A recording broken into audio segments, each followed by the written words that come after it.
अस्सलाम वालेकुम व्यूअर्स, मैं हुमा सुल्तान। आज मेरे किचन में बनी है बहुत ही मज़ेदार सी मसाले वाली माश की दाल। इस दाल की खूबसूरती इसी में है, बहुत अच्छी सी गली हुई भी हो और खड़ी खड़ी भी नज़र आए मसाले के साथ। ये देखें कितनी ज़बरदस्त लग रही है।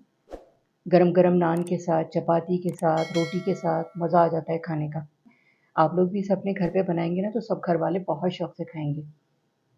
मसाले वाली माश की दाल बनाना स्टार्ट कर रही हूँ मैं। बिस्मिल्लाहिर्रहमानिर्रहीम। क्वार्टर कप ऑयल डालूंगी पैन में। एक अदद मैंने मीडियम साइज़ की प्याज ली है, इसको मैंने चॉप कर लिया है, ये डालूंगी। प्याज हमारी सॉफ्ट हो गई है। अब इसमें शामिल करूंगी मैं साबुत गरम मसाला, हाफ टी स्पून ज़ीरा, 4 लौंगे, 7 काली मिर्चें, ये जाएगा इसमें। प्याज हमारी लाइट गोल्डन हो गई है। 1 टेबल स्पून लहसुन अदरक का पेस्ट है, ये जाएगा इसमें।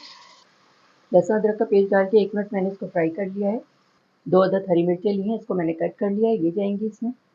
2 अदद मैंने मीडियम साइज़ के टमाटर लिए, इसको मैंने ब्लेंड कर लिया है, ये जाएंगे। मसाले जाएंगे इसमें। क्वार्टर टी स्पून हल्दी पाउडर, हाफ टी स्पून कुटी लाल मिर्च, हाफ टी स्पून धनिया, हाफ टी स्पून नमक, हाफ टी स्पून लाल मिर्च पाउडर। मिक्स कर देंगे इसको।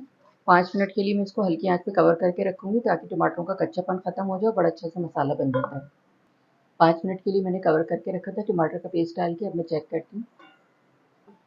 ये देखिए कितना अच्छा सा मसाला बन जाता है। अब इसकी करेंगे अच्छी सी भुनाई।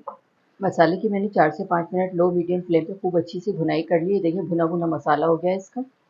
1 कप मैंने माश की दाल ली थी, इसको अच्छी तरह से वॉश करके 1 घंटे के लिए भिगो दिया था, ये डालूंगी अब मैं। ये देखिए कितना अच्छा मसाला लग रहा है इसका। दाल डाल के मैंने इसको मिक्स कर दिया। थोड़ा सा पानी डालूंगी इसमें, हाफ कप। मिक्स कर देंगे इसको।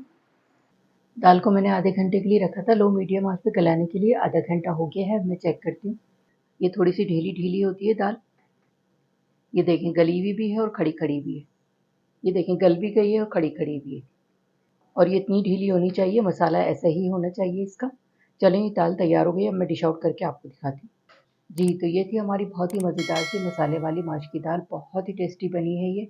आप देख सकते हैं इसकी फाइनल लुक कितनी ज़बरदस्त लग रही है। गरम गरम नान के साथ, चपाती के साथ, रोटी के साथ खाएंगे ना तो बस मज़ा आ जाएगा। आप लोग भी ये बहुत ही मज़ेदार सी मसाले वाली माश की दाल बनाकर ज़रूर ट्राई करें। इंशाल्लाह सब घर वाले बहुत शौक से खाएंगे।